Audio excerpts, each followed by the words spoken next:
নমস্কার, শিবাজিদার আড্ডাখানায় সবাইকে হার্দিক স্বাগত।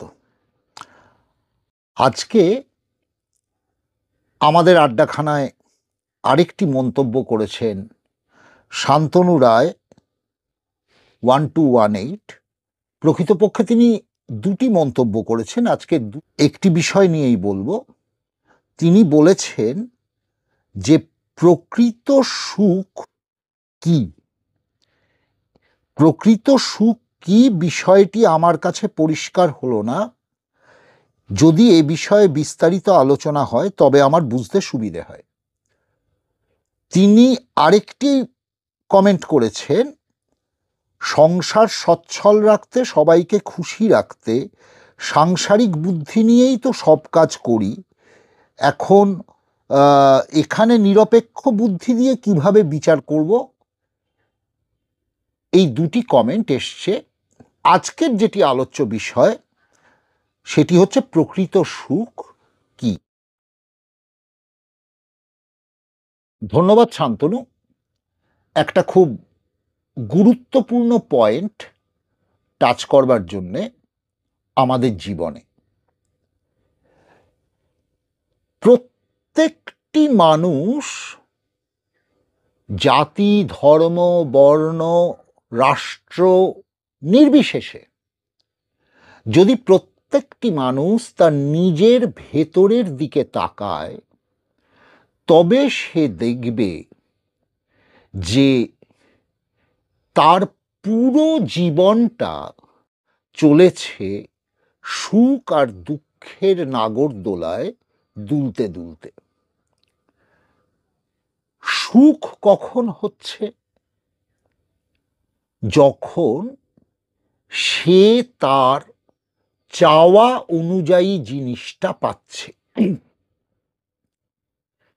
দুঃখ কখন হচ্ছে? যখন সে তার চাওয়া অনুযায়ী জিনিসটা পাচ্ছে না। অর্থাৎ তার চাওয়া যদি পূর্তি হয়, তার কামনা যদি পূর্তি হয় তবে সে সুখী হচ্ছে, তার কামনা যদি পূর্তি না হয় তবে সে দুঃখী হচ্ছে। আবার একটি মজার জিনিস, সেটি হচ্ছে যে যখন সে কামনা পূর্তি হচ্ছে, যখন সে সুখী হচ্ছে, তখনও কিন্তু সেই সুখ তাৎক্ষণিক। সামান্য কিছু সময় পরেই সে আরো কিছু পেতে চাইছে, ক্রমাগত পেতে চাইছে। ফলে কোনো সুখটাই তাকে সব সময়ের জন্য সুখী করতে পারছে না, তৃপ্ত করতে পারছে না। উল্টো দিকে তার কামনার অপূর্তি হলে যে দুঃখ হচ্ছে, সেই দুঃখটাও তাৎক্ষণিক। সে কিন্তু সেই দুঃখটা নিয়ে বসে থাকছে না। আপনারা যদি একটু এই নিমতলা, কেওড়াতলা বা কোনো শ্মশান ঘাটে যদি একটু ঘোরাঘুরি করেন চোখ কান খুলে, তবে আপনি দেখবেন যে প্রিয়জন চলে গেছে বলে কত কান্না কাটি।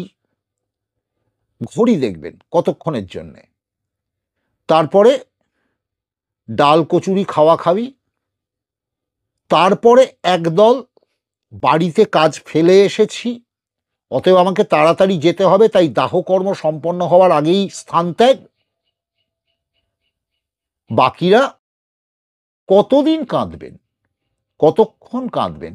অর্থাৎ দুঃখটাও আমাদের জীবনে ক্ষণস্থায়ী। এই সুখে, এই দুঃখের তরঙ্গে আমরা অভ্যস্ত, আমরা এগুলোকেই সুখ দুঃখ বলে জানি। কিন্তু প্রকৃত সুখ, এই কথাটির অর্থ হচ্ছে এমন সুখ যে সুখ আপনাকে কখনো ছেড়ে যাবে না এবং দুঃখ আর কোনো দিনই আপনার কাছে আসবে না। হিন্দু দর্শন শাস্ত্র মতে এটিকে আত্যন্তিক সুখ বলা হয়।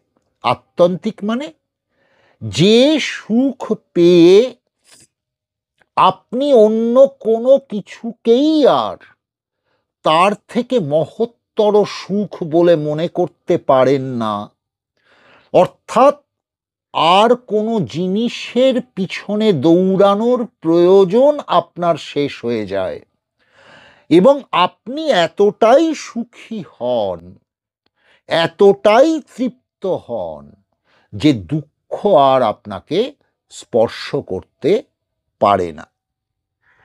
এই হচ্ছে প্রকৃত সুখ। এখন কথা হচ্ছে যে এই সুখ একজন মানুষ কখন পেতে পারে? এই সুখ একজন মানুষ তখনই পেতে পারে যখন সে এটি উপলব্ধি করে, এটি প্রত্যক্ষ করে, এই যাবতীয় জাগতিক সুখ আমার জীবনের লক্ষ্য বা উদ্দেশ্য হতে পারে না, কারণ আমি প্রকৃতপক্ষে যে সুখটি খুঁজছি, যে সুখ পাওয়ার জন্য আমি একটার পর একটা জিনিসকে ধরছি আর বলছি না এটা নয়, আমি এটা খুঁজছি না, সেই জন্য তো আমি আর একটা জিনিসের পিছনে দৌড়চ্ছি না জেনেই।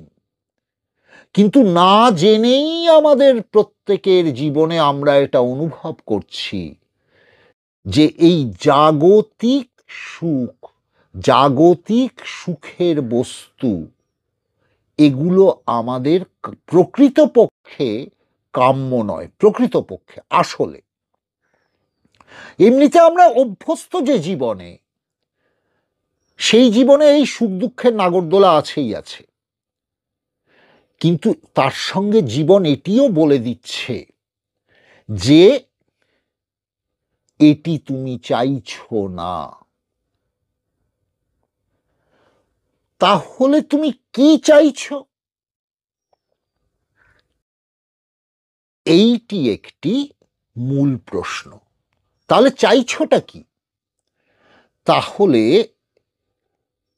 আমরা যদি খুব ভালোভাবে তাকাই আমাদের কাম্য সুখকর জিনিসগুলোর দিকে, তাহলে আমরা ধীরে ধীরে ধীরে ধীরে এটা অনুভব করব যে সুখ এবং দুঃখ এই দুটি আমাদের ধারণা মাত্র। এগুলি কেবলমাত্র বিভিন্ন অবস্থার রকম ফের, আপেক্ষিক। এই জিনিসগুলির অবাস্তবতা, অসারতা সম্বন্ধে আমরা যখন অনুভব করব,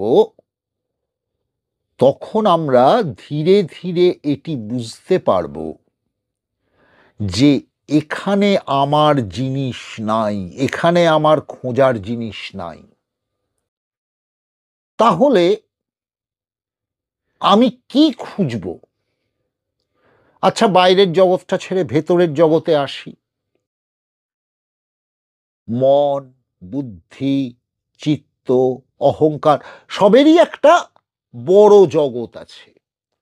সচেতনভাবে যদি এই জগৎটিকে আমরা দেখতে আরম্ভ করি, তখন আমরা ধীরে ধীরে ধীরে ধীরে এটি অনুভব করি যে না, এটিও আমাদের চাইবার জিনিস নয়, এটিকেও আমরা কামনা করছি না। তখন ধীরে ধীরে মানুষ এটি বুঝতে পারে যে সে নিজেকে যা মনে করছে সে তা নয়, তার একটি প্রকৃত স্বরূপ আছে, যে স্বরূপে পৌঁছনোর জন্যই তার এত ছটফটানি, যেটা বাইরের জগতে সুখের জন্য ছটফটানি রূপে দেখা যাচ্ছে। চাইছে কি? চাইছে নিজেকে জানতে। তার অজ্ঞানতাবশত সেটা রিফ্লেক্টেড হচ্ছে কিরকম? অজ্ঞানতা মানে সে এই শরীরটাকে আমি মনে করছে, মনটাকে আমি মনে করছে। এই যে সে নিজেকে ভুল ভাবছে, সে নিজেকে নিজে চেনে না, সেই না জানার জন্য ওই চাওয়াটি প্রকাশিত হচ্ছে বাইরের আরো আরো আরো সুখ ভোগের ইচ্ছা। সে ক্রমাগত একটি জিনিসকে ধরছে, আমি কি এই সুখটা চাইছিলাম? না, এটা না। এটা চাইছিলাম? না, এটা না। যদি সে প্রকৃত সুখ পেত, তাহলে সে এটি করত না। তার সাময়িক আপেক্ষিক তাৎক্ষণিক সুখের জন্য সে যে শক্তি, সে যে শ্রম খরচা করছে, যেদিন সে সুখের, প্রকৃত সুখের সঠিক দিশাটি জানতে পারবে, সেদিন তার অন্তর্জগতের যাত্রা শুরু হবে। প্রকৃত সুখ কেবলমাত্র প্রকৃত রূপে নিজেকে চেনা। যে আমি শিবাজি নয়, শান্তনু নয়, এ নয়, সে নয়। যে আমি সর্বব্যাপ্ত, যে আমি সর্বজ্ঞ, সেই আমির যাত্রা। আজ এই পর্যন্ত। যদি কোনো কারণে সংশয় হয়, আবারও প্রশ্ন করার জন্য কমেন্ট বক্স খোলা রইল। সবাইকেই এই কথা বলে আজকে বিদায় নিচ্ছি। নমস্কার।